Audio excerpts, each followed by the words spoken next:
Olá, olá, queridos, tudo na paz? Como estão vocês? Queria falar um pouquinho sobre algumas coisas que vão um pouquinho além daquilo que nós ministramos. Falando de alguns textos, por exemplo, Hebreus capítulo de número 2, verso de número 14, nós não citamos e não debulhamos, e vou citar hoje, mas é uma espécie de complemento, digamos assim, daquilo que a gente meditou ontem, quando diz assim: e visto como os filhos participam da carne e sangue, também ele mesmo participou das mesmas coisas, para que pela morte aniquilasse o que tinha império da morte, isto é, o diabo, e livrasse todos os que com medo da morte estavam por toda a vida sujeitos à servidão. Observe, ele para livrar os que com medo da morte estavam por toda a vida sujeitos à escravidão. Então, olha que coisa, havia digamos assim, um domínio da parte do diabo, e escravizava as pessoas pelo medo da morte. E é interessante que hoje tem muita gente que tem medo da morte. Saiba que esse medo da morte não faz mais sentido. Por que motivo? O texto diz: para que pela morte ele aniquilasse o que tinha império. Tinha império. Por que tinha império? Porque quando Jesus morre e ressuscita, ele toma as chaves da morte do inferno. Está escrito aqui em Apocalipse 1,18. Diz assim, começar do 17: não temas, eu sou o primeiro e o último. Aí o 18 diz: e o que vive? Fui morto, mas eis aqui estou vivo para todo sempre. Amém. Olha o final do verso 18. E tenho as chaves da morte e do inferno. Ou seja, antes o diabo tinha o domínio da morte e então ficava ameaçando e dominando as pessoas com o medo. Agora, as pessoas que têm um certo medo, por exemplo, eu falei ontem, tem gente que tem medo de morrer e por isso faz tanto exame médico por causa do medo da morte. E aí descobre uma enfermidade, às vezes uma enfermidade pequena, mas ele então viu como foi bom. Aí, ou seja, ele descobrindo a enfermidade, ele acirra aquele medo da morte. Em vez de ser liberto do medo da morte, com este versículo, Jesus tem a chave da morte e do inferno.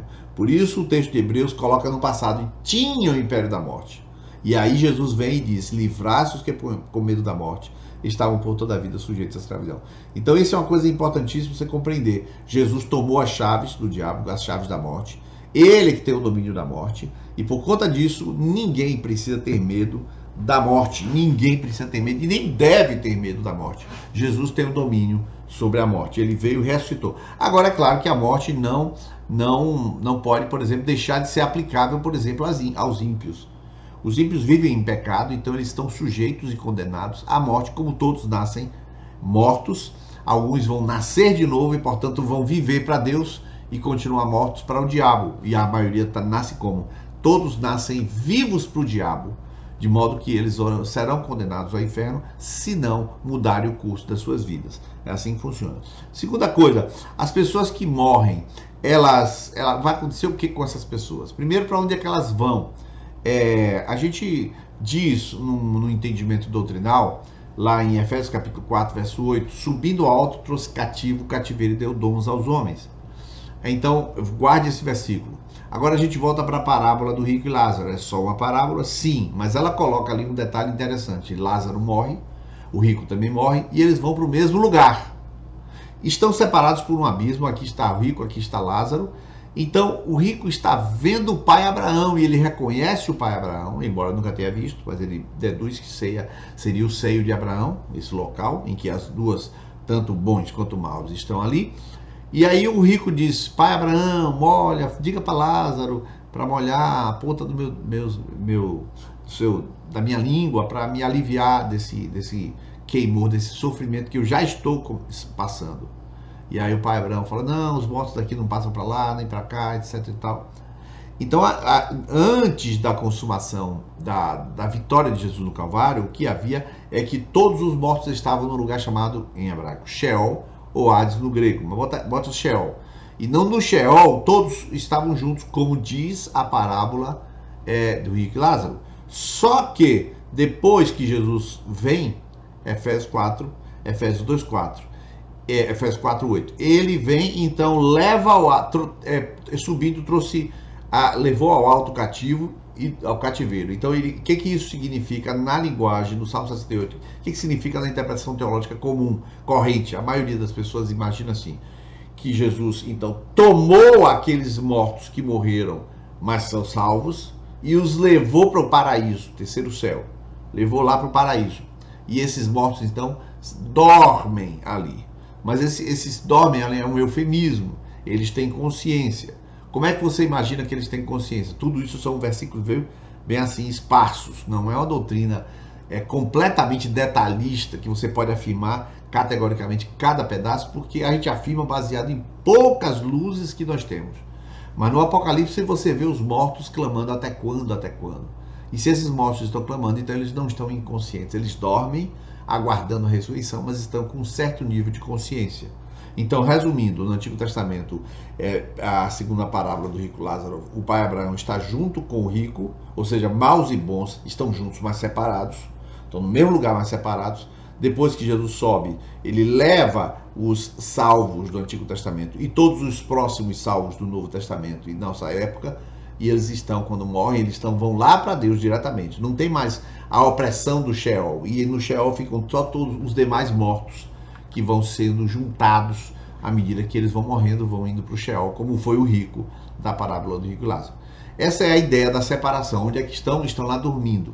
E eles vão ressuscitar um dia? Sim, eles vão ressuscitar. Eu vou falar para você alguma coisa sobre a primeira ressurreição, a segunda ressurreição. Vou falar, por exemplo, aqui em Apocalipse capítulo 20, verso de número 5 e 6. Mas os outros mortos não reviveram, até que os 1000 anos se acabaram. Esta é a primeira ressurreição. Bem-aventurado o santo e aquele que tem parte na primeira ressurreição. Bom, Cristo Jesus não é a primeira ressurreição. Quem Cristo Jesus é o que? Eu vou explicar para vocês essa presença de Cristo na ressurreição. Fala assim, porque assim como a morte por um homem, também a ressurreição dos mortos por um homem. Porque assim como todos morrem em Adão, assim todos serão vivificados em Cristo. Mas cada um por sua ordem, Cristo as primícias, depois que são de Cristo na sua vinda. Então, Cristo as primícias, ou seja, Jesus foi o primeiro da ressurreição, ele inaugurou a ressurreição. E quem participou dessas primícias da ressurreição? Jesus e aqueles que ressuscitaram com Cristo, quando ele levantou do túmulo. Você sabe que quando Jesus ressuscitou, várias pessoas que estavam nos túmulos também ressuscitaram e entraram em Jerusalém, foram vistos por muitos. Mas depois eles morreram, ok? Mas por que então Jesus é chamado de primícias? Porque ele é a primeira parte da doutrina, da realidade, da prática da ressurreição. Jesus então ressuscita, ele vai aos céus e está lá ressurreto.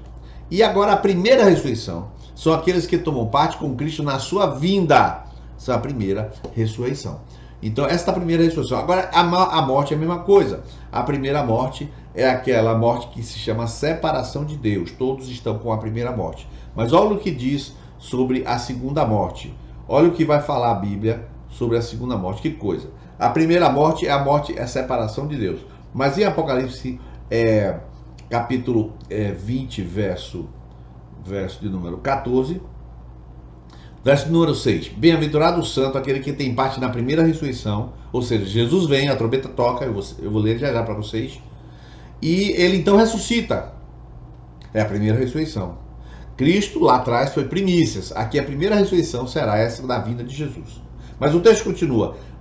E sobre estes não tem poder a segunda morte. O que é a segunda morte? E a morte e o inferno foram lançados no lago de fogo. Esta é a segunda morte. Continua, verso 8 do Apocalipse 21. Quanto aos tímidos, incrédulos, abomináveis, homicidas, fornicadores, feiticeiros, idólatras, todos os mentirosos, a sua parte será no lago que arde com fogo e enxofre, que é a segunda morte. Então, qual é a primeira morte? Não é a morte física. A primeira morte é a separação de Deus. Quando você é separado de Deus e morre fisicamente, ou seja, você não tem como reverter isso. Porque quando o sujeito está morto, mas ele se converte, ele vai morrer do mesmo jeito. Ele vai morrer fisicamente, mas ele vai tomar parte da primeira ressurreição. Vou repetir. Quando uma pessoa, todo mundo nasce morto. Por exemplo, eu nasci morto, já estava com a primeira morte, mas a primeira morte foi rompida, porque eu aceitei a Cristo como Salvador. Então eu morro fisicamente, não é contado como primeira morte. E eu fico dormindo até Jesus vir. Eu participo da primeira ressurreição. Para mim não tem morte. Eu já falei para vocês que não existe a morte. Jesus disse, viverá eternamente. Então eu, no caso, se eu morro, eu aguardo a primeira ressurreição. Agora vamos lá, uma outra pessoa, seu Nabucodonosor. Nabucodonosor nasceu morto, aí Daniel vai até ele, Sadraque e Mesaque vai até ele, falam para ele de Deus, mas ele não se arrepende, e não se arrependeu, e morreu. Então, ele está morto eternamente, a primeira morte. Aí ele passa um tempão, e depois ele ressuscita para ser julgado, e depois que ele ressuscitar para ser julgado, ele vai para o inferno, diretamente para o lago de fogo, e esta é a segunda morte de Nabucodonosor. A primeira morte é a separação eterna, e a segunda é o sofrimento eterno. Assim que funciona o juízo final, o juízo futuro com relação à morte. Agora vamos falar um pouquinho sobre 1 Tessalonicenses, capítulo de número 4, que é muito importante que você compreenda como se dará, portanto, a ressurreição.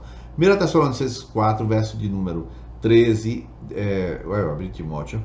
1 Tessalonicenses 4, 13, diz assim: não quero, porém, irmãos, que sejam ignorantes acerca dos que dormem, para que não vos entristeçais como os demais que não têm esperança.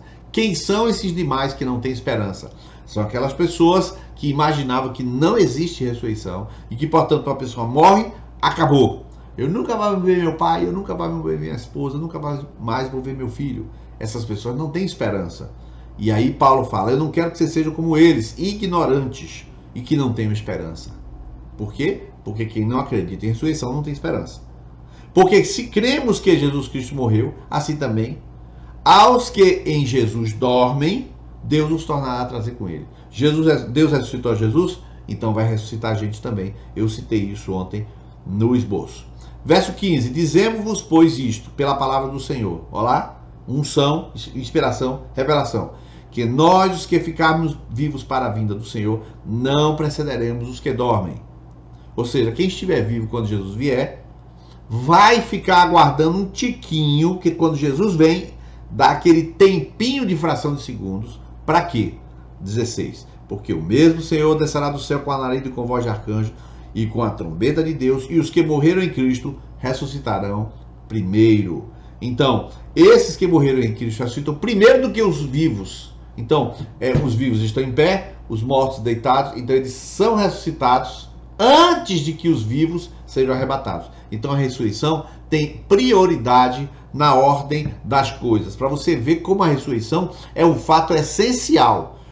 O ressurreto vai ser primeiro, aliás, os que dormem vão ser primeiro ressuscitados, e aí sim estarão todos indo para estar com o Senhor nos ares, como diz o verso 17. Então, a morte em si, ela é, digamos, é um inimigo que estava, digamos, porque era a consequência do pecado, era um inimigo, era uma ferramenta de medo satânico. O diabo foi derrotado na cruz do Calvário, você sabe de Colossenses capítulo 2, vou ler para você. Colossenses capítulo 2, diz verso 14 em diante, havendo riscado a cédula que era contra nós nas suas ordenanças, o qual de alguma maneira nos era contrária, tirou do meio, cravando na cruz e despojando os principados e potestades, os expôs publicamente e neles triunfou em si mesmo.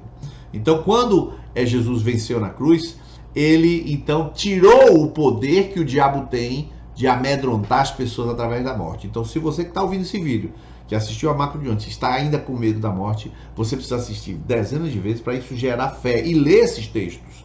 Textos que dizem que Jesus foi lá, Apocalipse 1,18, e tomou as chaves da morte e do inferno. Ele é que tem o poder da morte. Antes ele tinha?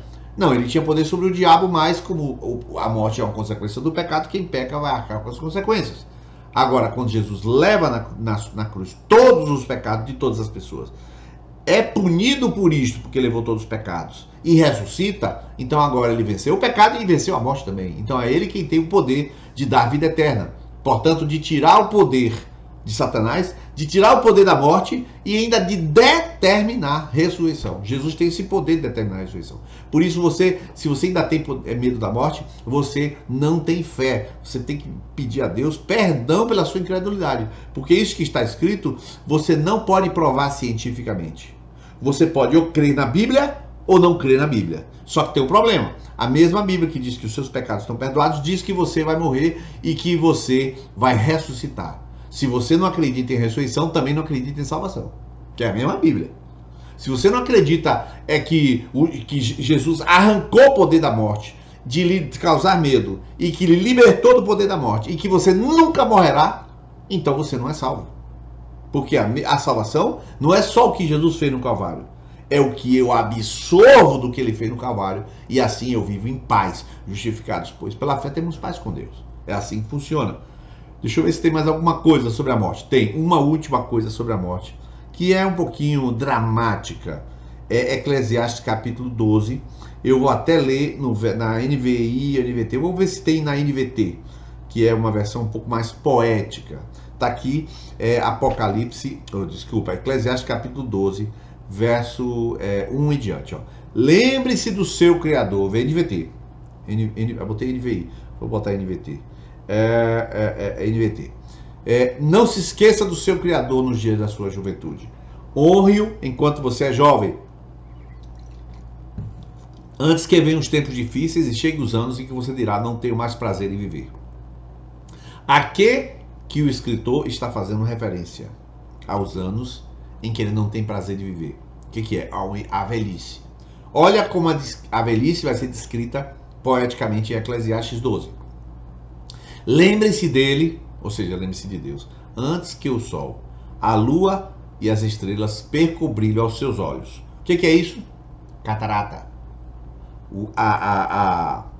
Digamos, a força dos olhos, a capacidade de captar luz dos olhos diminui. Ou se for outras doenças oculares, mas aqui é o enfraquecimento da vista. E as nuvens volte a cobrir o céu depois da chuva. Catarata explicitamente. É exatamente a figura poética da catarata. A nuvem cobre o céu. Aí, ó, uma sombra. É a sombra que acontece quando vem as doenças oculares. Verso 3. Lembre-se dele antes de suas pernas começarem a tremer. Não precisa falar. Isso aí está explícito. Ou seja, a fraqueza. E antes de os seus ombros se encurvem. Por quê? Eu mesmo já diminuí uns 3 ou 4 centímetros. Sim, senhor. Eu tinha uma determinada altura. Com o passar do tempo eu fui diminuindo. Todos que vão envelhecendo vão diminuindo. Além de se encurvarem. Todos. Lembre-se dele antes que os poucos dentes que lhe restam já não posso mastigar. Começa a cair os dentes. Antes que os seus olhos deixem de ver com clareza, já foi falado. Lembre-se dele antes que os seus ouvidos fiquem fracos e você já não ouça o som das pessoas trabalhando nas ruas. Está autoexplicativo. A perda da audição, a perda da visão, a perda da força dos ossos. Na outra tradução fala os moedores, a fraqueza nas pernas. Hoje você levanta com o primeiro canto dos pássaros, mas um dia não os ouvirá mais. Parece um negócio poético meio depressivo, né? Hoje você levanta com o primeiro canto dos pássaros, significa começa a acordar mais cedo. Lembre-se dele antes que você tenha medo de cair e se preocupe com os perigos nas ruas. Você tem visto ultimamente notícias de pessoas que estão caindo no meio da rua, tropeça não sei onde, tropeça não sei por quê, porque a velhice vai perdendo a mobilidade da perna, de força de levantar num degrau, no meio-fio, seja o que for, e vai tropeçando e caindo coisas mais bestas. Antes que seus cabelos fiquem brancos como a amendoeira em flor e você se arraste como um gafanhoto prestes a morrer. Olha só, fraqueza total, fraqueza absoluta. Cabelo branco. Antes que você perca o desejo, que é a libido. Antes que perca a força viril, a força da libido. Lembre-se dele antes que falte pouco para descer ao túmulo, seu lar eterno, quando os pranteadores chorarão em seu funeral. Essa não é a tradução da Ark nem da Ara. A Ara, ela esconde mais, ela é mais original e literária. Porque aqui ele não fala isso na outra versão. Aqui já vai direto na cara, assim, ó. Antes que falte pouco para descer ao túmulo. Eu vou ler aqui a versão para você ver como é que ela lê, por exemplo, da revista atualizada. Ele fala assim, como também temeres aqui. Porque vais à casa eterna e os pranteadores andem rodeando pela praça. Não está falando de túmulo. Vais à casa eterna. A NVT meteu logo túmulo aqui. Às vezes tem esse problema, viu? Vai botar uma versão e ela interpreta aquilo que está escrito. Mas a poesia é mais rica. Olha só, eu vou continuar na área, tá? Antes que se rompa o fio de prata e que se despetasse o copo de ouro. que se quebre o cântaro junto à fonte e se desfaça a roda junto ao poço. Esse verso 6 é uma coisa só, porque quando você vai estudar sobre experiência de quase morte, é aquilo que algumas pessoas entram em coma, e aí ela tem uma morte, mas não morte cerebral, e ela, então, a alma sai do corpo e os médicos começam a fazer ressuscitação, todo aquele processo, e a pessoa presente vê tudo. Depois que ela volta, ela descreve a cena. Então, é uma experiência real, comprovada cientificamente, eu tenho literatura sobre isso, que a alma sai, mas não se desgruda do corpo. Não rompe o quê? Antes que se rompa o fio de prata. Não rompe o fio de prata. Ou que se despedace o cântaro de ouro. É a mesma coisa. Então, antes da pessoa morrer, efetivamente se desgrudar a alma do corpo, que aí é que acontece a morte. A pessoa está em coma, a alma está vinculada ao corpo, sim, mas ela não morreu. Mas ali está um fio de prata conectando a pessoa. Essa é a linguagem bíblica.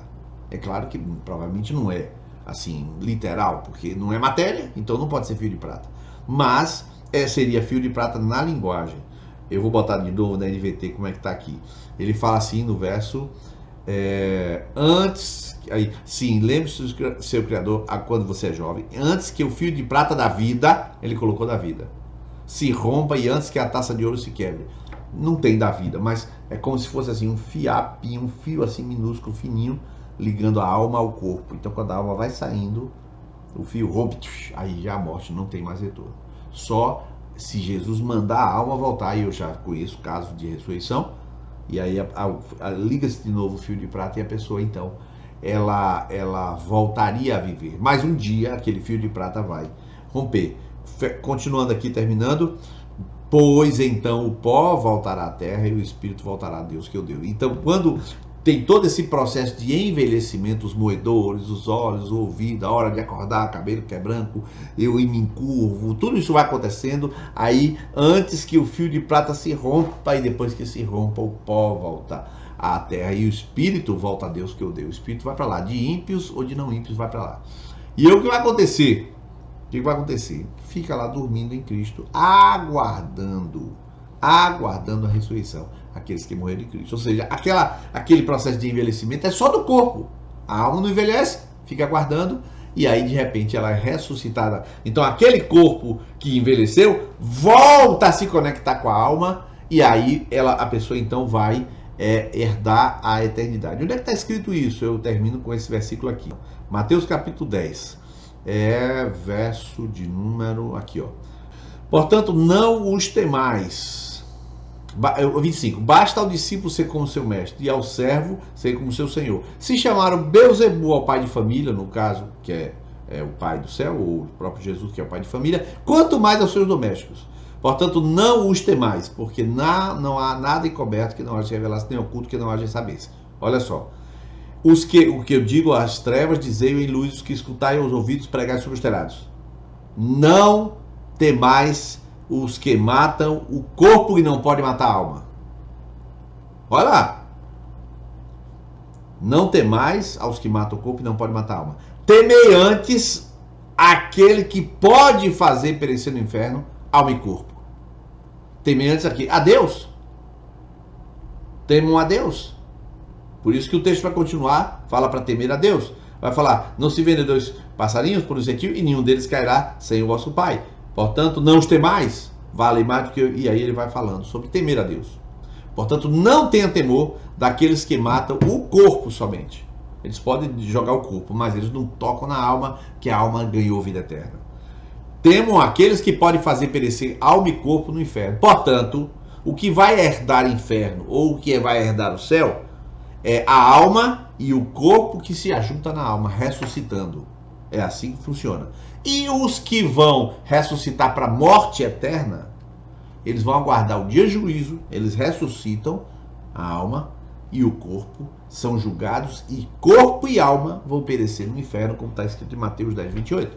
É assim que funciona o pós-morte. Mas você observa, nada disso altera aquilo que eu preguei ontem. Aquilo que nós pregamos e ministramos ontem tem tudo a ver com a convicção de fé, a convicção da vida eterna que Cristo Jesus nos legou através da sua morte e as promessas que a palavra de Deus nos dá. É isso que nos importa. Então, quem tem medo, esta agora, onde está, eu vou orar novamente. Você que tinha medo, que algum resíduo de medo ainda existia em sua vida, que você ouviu aqui, que este medo não pertence a você, que é uma ferramenta antiga do diabo. Então nós vamos orar aqui agora, em nome de Jesus. Pai bendito, eu oro, Senhor, por todos aqueles que, como diz a tua palavra, com medo da morte estavam por toda a vida sujeitos à escravidão, Hebreus 2,15. Senhor, não faz mais sentido eles estarem com medo da morte e nem estarem escravizados por toda a vida, conforme diz o texto, porque o Senhor tem as chaves da morte e do inferno. Então que haja um abandono agora de todo espírito de temor. Tua palavra diz que o Senhor não nos deu espírito de temor, nem espírito, mas espírito de poder, de amor e de equilíbrio. Senhor, de moderação. E eu peço que agora, que todo espírito de temor se afaste e solte aqueles que estavam, Senhor, baseando o seu temor em uma ignorância ou mesmo em uma fé em verdades populares, não fundamentadas nas escrituras sagradas. Eu peço que isso seja assim para a libertação do teu povo, para que eles vivam plenamente, possam ser adoradores que adorem o Pai, Espírito e verdade. Em nome de Jesus, amém. Deus te abençoe, meu querido, tudo de bom.